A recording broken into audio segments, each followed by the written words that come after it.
perhaps, if you're into it, we could get some of these doctors and therapists that are here right now, and they'll tell you miraculous stories. See, I can talk all I want, and it's only talk. But when it comes to a doctor saying, this happened in my clinic, that's a different story. That's the proof of the pudding. And this is what gives the other doctors and the other therapists and the patients what you call hope. And if we can give you hope that there is a cure, then that's a great thing. To change the world, you've got to help each other. It's like a domino effect. If Bill helps you, you help somebody else. That somebody else helps somebody else, and it just keeps going. And that's what you call sharing love. Sharing wisdom. And wisdom is love. It really is.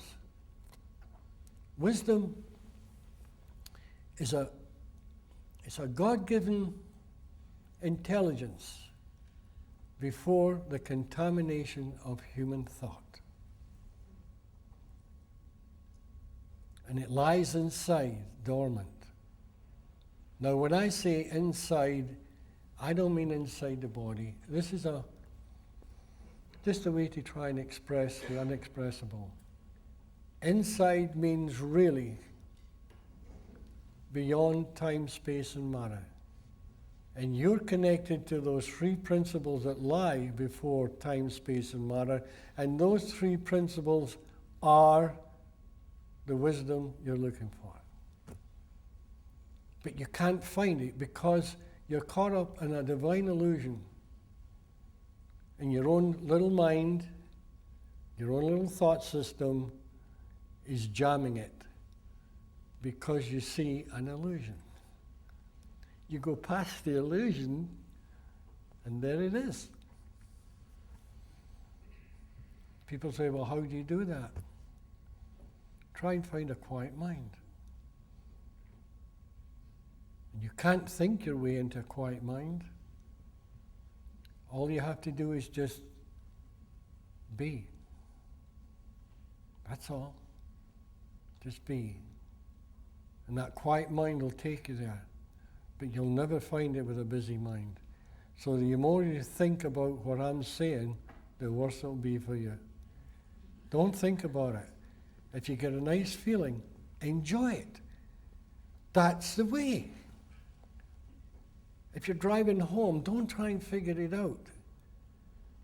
But I bet you 90% of you will.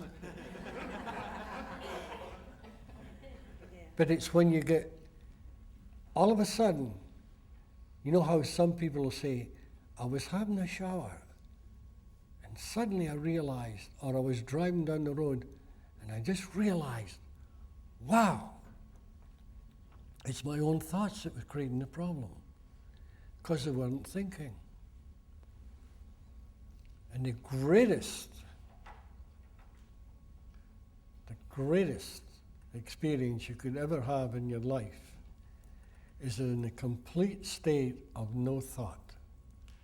Because when you're in a complete state of no thought, even for 1 second, this is what you call self-realization. Because you have stopped thinking from this world, you've touched those three principles in the purest form. You go beyond this physical world to the state of absolute purity, and you find out the secret to life. Then you start thinking, you're back into this world, but you're back with a message. You found it. And you can never explain it, because nobody can give you wisdom. Nobody can tell you wisdom. They may have wisdom inside them, but the second they put it into a form, it has to be a metaphor. because they're trying to describe the undescribable. They're trying to describe the formless. So they put it into a metaphor as close as they can. And they tell you via the word. And this is why they say to you, go beyond the word. Now, when I first started talking like this, I'd get to an audience and I'd say, please don't listen to what I'm saying. And they'd say, wait a minute, what kind of nut is this? We come here to listen to him and we're not supposed to listen to his words? I don't want you to listen to my words. You know why? Because you'll start believing me. And if you start believing me, that means to say you're following whatever I'm saying. I don't want that. I want you to be your own person. I want you to go beyond my words. Go inside, have an insight. That's a sight from within. Find your own wisdom, and you say, wow, you know what I just found? Then I'd say to you, good for you. I'm proud of you. Because you're not listening to me, you're listening to a little voice deep in your soul. And do you know what soul is? Pure consciousness. You know how some people will say you're losing your soul? You're losing your consciousness. You're losing your understanding. You're going astray.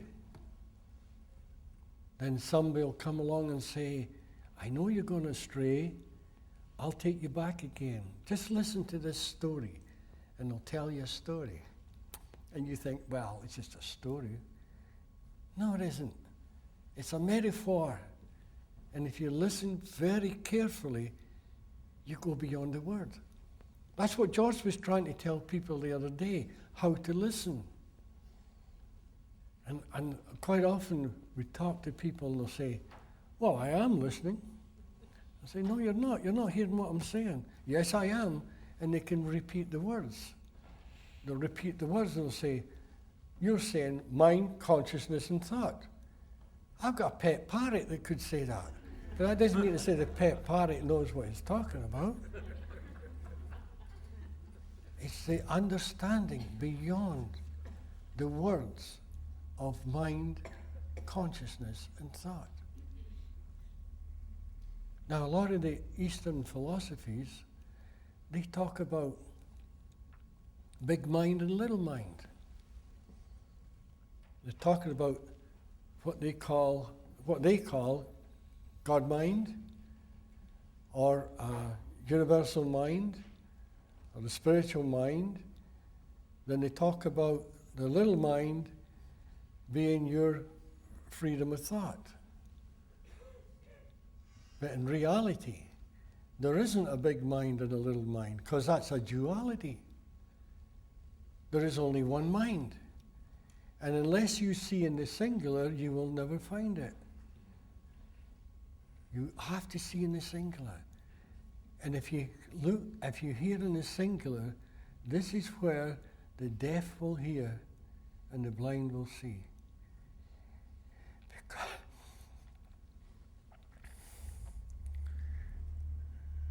it's all inside. It's already there. You're already there. And if somebody tells you that it takes years and years of study to get there, don't listen. Don't listen. You know how close you are? You're one thought away. One thought. Then you've got it. 2 thoughts, you're getting close. 3 thoughts, you're not so close. 100 thoughts, you're really getting away.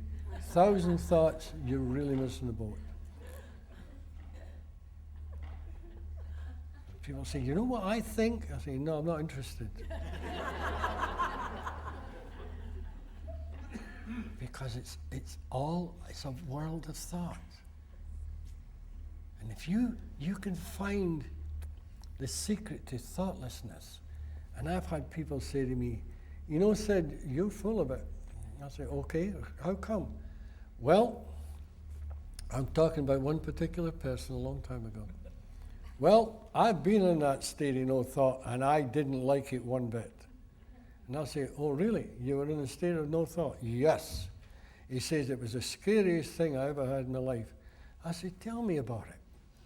He says, well, I was driving past St. Mary's Lake, and all of a sudden my mind went blank, and I panicked. I really panicked. I thought it was, oh, God, he says, it was horrible. And I said, well, what made you panic? He says, well, the thought of having no thoughts.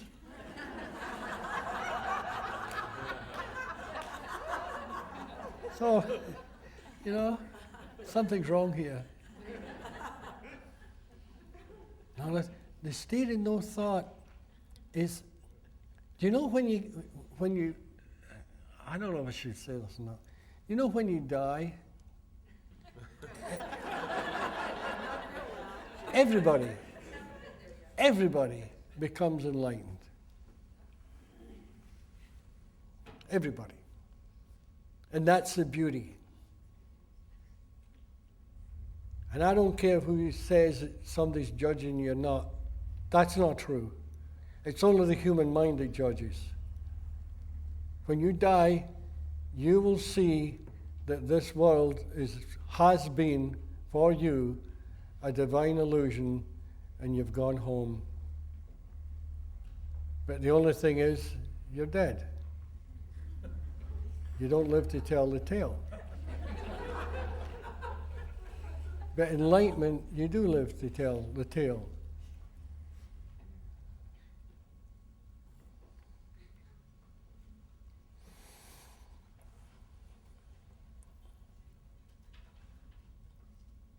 Now, I've sometimes talked about the three principles for an hour to people, and they'll say to me, well, when are you going to tell us about the principles and how they work? Well, I already have, many times.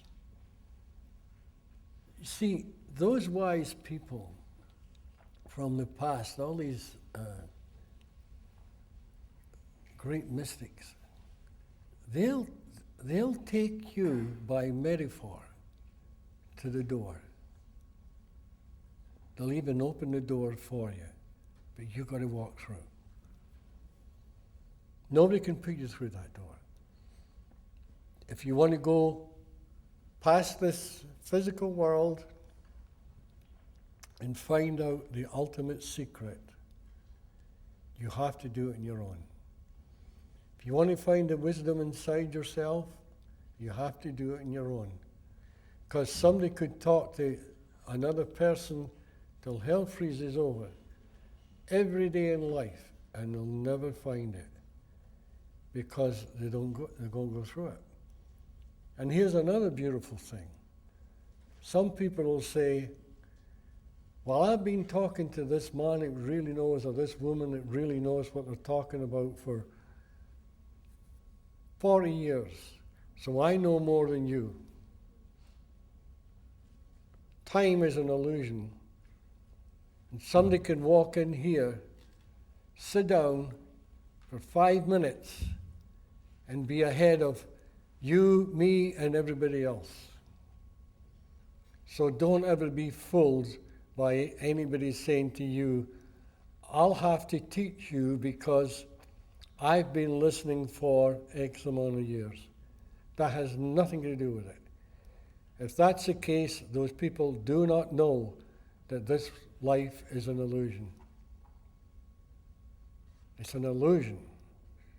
It's a divine illusion, and it's held within the boundaries of time, space, and matter. And this is why time, space, and matter are illusions. You see, this is all tied into physics. Mind, conscious, and thought are all tied up.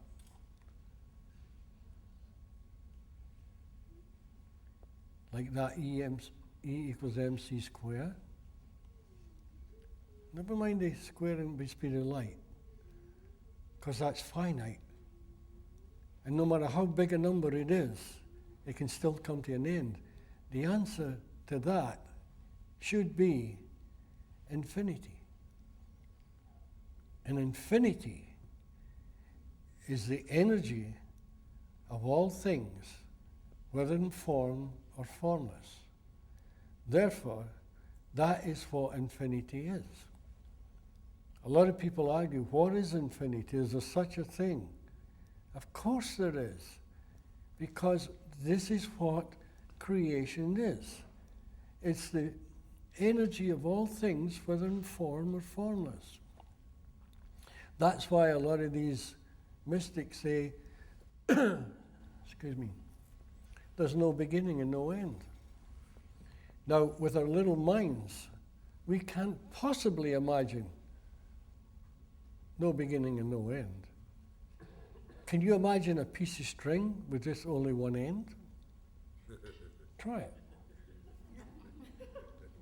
You have a ball of string, you have a wee this, that. You can't do it. And that's where the secret to life lies. When you see there's no beginning and no end and everything is just energy. And you and I are created from that energy. The trees, the birds, the lakes, the sky, everything is created from the same energy.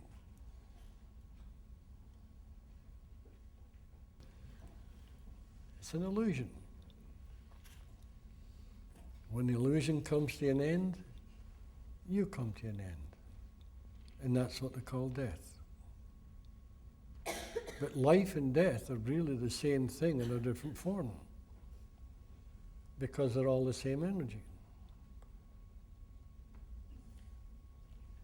Now, as I say, the intellect can't understand that, but you can realize it.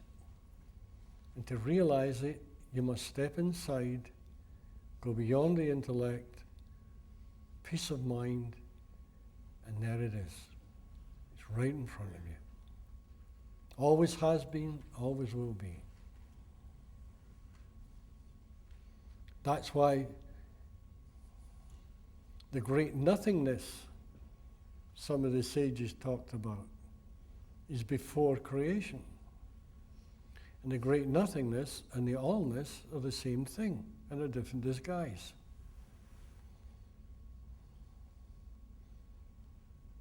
Would you like to explain that one, George? Yeah? Nobody can. How can you explain nothing? Formlessness. Formlessness and nothing are the same thing. And this is where space is an illusion. Because you see, if I take this hand and I take this hand, never mind my face, and you say, well, what's in between? What's in between here and here? And the answer is nothing. It's empty space. That's not true. Because this hand is created from the formless energy that has taken a form. This hand is the same energy, the formless energy that has taken a form. And in between, there's air, there's oxygen, nitrogen, there's particles of dust, and there's energy. All in between, all created from the same formless energy. Now, if that's true, these two hands are really like that. There is no space. It's an illusion. And this is what the physicists are looking for. Why is this and this look different? When in actual fact, if you're here and you want to get it there, that's all you have to do. Because it's all one. Everything is all one. Everything is an illusion. Well, thank you very, very much for coming. I really appreciate it. And on behalf of Bill and I, we really thank you.